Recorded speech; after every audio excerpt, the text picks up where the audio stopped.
ನಮಸ್ಕಾರ. TV9 ಡಿಜಿಟಲ್ಗೆ ಸ್ವಾಗತ. ನಾನು ಬಸವರಾಜ್ ಮದನೂರು. ಕೋಟೆನಾಡು ಚಿತ್ರದುರ್ಗದಲ್ಲಿ ಭೀಕರ ಬರಗಾಲ ಆವರಿಸಿದೆ. ಬಹುತೇಕ ಕೆರೆ ಕಟ್ಟೆಗಳು ಬರಿದಾಗಿ ಹೋಗಿವೆ. ಜನ ಜಾನುವಾರುಗಳು ಕುಡಿಯುವ ನೀರಿಗೂ ಪರಿತಪಿಸುವಂಥ ಪರಿಸ್ಥಿತಿ ಎದುರಾಗಿದೆ. ಅಷ್ಟೇ ಅಲ್ಲ, ಕಾಡು ಮೇಡುಗಳಲ್ಲಿರುವ ಪ್ರಾಣಿ ಪಕ್ಷಿ ಸಂಕುಲಕ್ಕೂ ಸಹ ನೀರಿನ ಬವಣೆ ಎದುರಾಗಿದೆ.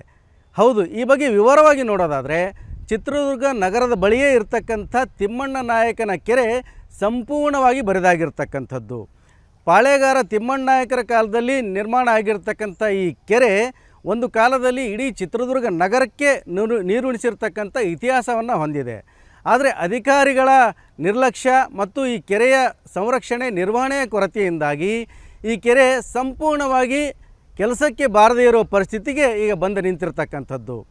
ಆದರೆ ಕೆಲ ವರ್ಷಗಳಿಂದ ಚಿತ್ರದುರ್ಗ ನಗರಕ್ಕೆ ಈ ಕೆರೆಯ ನೀರು ಉಪಯೋಗ ಬಾರದಿದ್ದರೂ ಸಹ ಆಡುಮಲ್ಲೇಶ್ವರ, ಜೋಗಿಮಟ್ಟಿ ಸೇರಿದಂತೆ ಇತರೆ ಕಾಡುಮೇಡಿನ ಪ್ರಾಣಿ ಪಕ್ಷಿಗಳಿಗೆ ಇದು ವರದಾನವಾಗಿತ್ತು.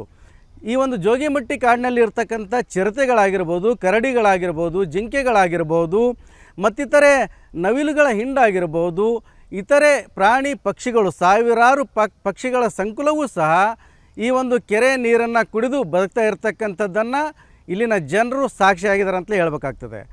ಆದರೆ ಅಂತಹ ಕೆರೆಗೂ ಸಹ ಈಗ ಸಂಪೂರ್ಣವಾದಂಥ ಗ್ರಹಣ ಹಿಡಿದಿದೆ. ಈ ಸಲದ ಭೀಕರ ಬರಗಾಲ ಈ ತಿಮ್ಮಣ್ಣ ನಾಯಕನ ಕೆರೆಯೂ ಸಹ ಸಂಪೂರ್ಣವಾಗಿ ಬರಿದಾಗಿಸಿರ್ತಕ್ಕಂಥದ್ದು.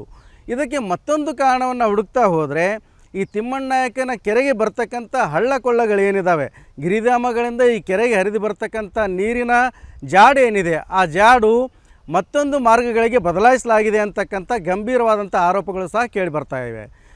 ಮತ್ತೊಂದು ಮಾಹಿತಿಯ ಪ್ರಕಾರ ಆಡುಮಲ್ಲೇಶ್ವರ ಜೂ ಒಳಗಡೆಯಿಂದ ನೀರು ಹರಿದು ಬಂದು ಈ ಕೆರೆಯನ್ನು ಸೇರ್ತಿತ್ತು.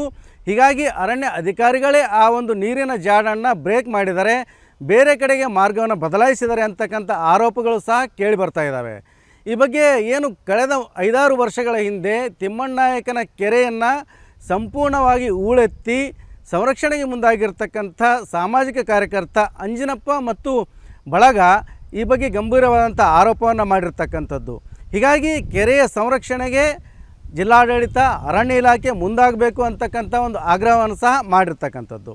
ಈ ಬಗ್ಗೆ ಅರಣ್ಯ ಇಲಾಖೆಯ ಅಧಿಕಾರಿಗಳನ್ನು ನಾವು ಕೇಳಿದರೆ ಈ ಕೆರೆಯ ಸಂರಕ್ಷಣೆಗೆ ಸೂಕ್ತವಾದಂಥ ಅಗತ್ಯ ಕ್ರಮಗಳನ್ನು ನಾವು ಕೈಗೊಳ್ತೇವೆ ಅಂತಕ್ಕಂಥ ಮಾತುಗಳನ್ನು ಹೇಳ್ತಾ ಇದ್ದಾರೆ. ಅಷ್ಟೇ ಅಲ್ಲ, ಇಷ್ಟರಲ್ಲೇ ಕೆರೆ ಅಭಿವೃದ್ಧಿಗೆ ಒಂದು ಯೋಜನೆಯನ್ನು ಸಿದ್ಧಪಡಿಸಿದ್ದೀವಿ, ಆ ಯೋಜನೆ ಸರ್ಕಾರದಲ್ಲಿ ಅಪ್ರೂವಲ್ ಆದ ನಂತರ ಕೆರೆಯ ಸಂರಕ್ಷಣೆಗೆ ಸೂಕ್ತವಾದಂಥ ಕ್ರಮವನ್ನು ಕೈಗೊಳ್ತೇವೆ ಅಂತಕ್ಕಂಥ ಮಾತುಗಳನ್ನು ಹೇಳಿದ್ದಾರೆ. ಮತ್ತು ಪ್ರಾಣಿ ಪಕ್ಷಿಗಳ ಸಂಕುಲ ಉಳಿಸಲಿಕ್ಕೆ ನೀರಿನ ವ್ಯವಸ್ಥೆಯನ್ನು ಸಹ ಮಾಡ್ತೇವೆ. ಏನು ಈ ಗಿರಿಧಾಮಗಳಲ್ಲಿ ಜೋಗಿಮಟ್ಟಿ ಆಗಿರ್ಬೋದು, ಆಡುಮಲ್ಲೇಶ್ವರ ವ್ಯಾಪ್ತಿಯಲ್ಲಿ ಇರ್ತಕ್ಕಂಥ ಜಲಮೂಲಗಳಿದ್ದಾವೆ, ಆ ಜಲಮೂಲಗಳಿಗೆ ನೀರನ್ನು ಸಪ್ಲೈ ಮಾಡ್ತಕ್ಕಂಥ ವ್ಯವಸ್ಥೆಯನ್ನು ಸಹ ನಾವು ಮಾಡಿದ್ದೇವೆ ಅಂತಕ್ಕಂಥ ಮಾತುಗಳನ್ನು DFO ಗೋಪ್ಯನಾಯಕ್ ಅವರು ಈಗಾಗಲೇ ಹೇಳಿದ್ದಾರೆ. ಹೀಗಾಗಿ ಏನಂತಂದರೆ, ಮೊದಲನೆಯದಾಗಿ ಐತಿಹಾಸಿಕ ಹಿನ್ನೆಲೆಯುಳ್ಳಂಥ ಈ ತಿಮ್ಮಣ್ಣ ನಾಯಕನ ಕೆರೆ ಸಂರಕ್ಷಣೆಗೆ ಅರಣ್ಯ ಇಲಾಖೆ ಮತ್ತು ಜಿಲ್ಲಾಡಳಿತ ಕ್ರಮ ಕೈಗೊಳ್ಳಬೇಕಿದೆ. ಅದರ ಜೊತೆಗೆ ತಿಮ್ಮಣ್ಣ ನಾಯಕನ ಕೆರೆಯಲ್ಲಿ ನೀರು ತುಂಬಿಸ್ತಕ್ಕಂಥ ಕೆಲಸ ಆಗಬೇಕಿದೆ.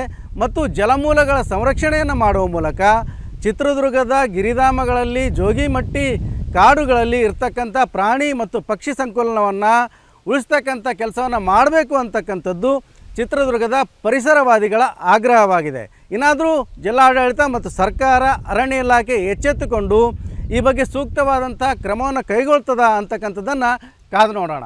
ಕ್ಯಾಮ್ರಾ ಪರ್ಸನ್ ಮಂಜುನಾಥ್ ಜೊತೆ ಬಸವರಾಜ್ ಮದನೂರು, TV9 ಡಿಜಿಟಲ್, ಚಿತ್ರದುರ್ಗ.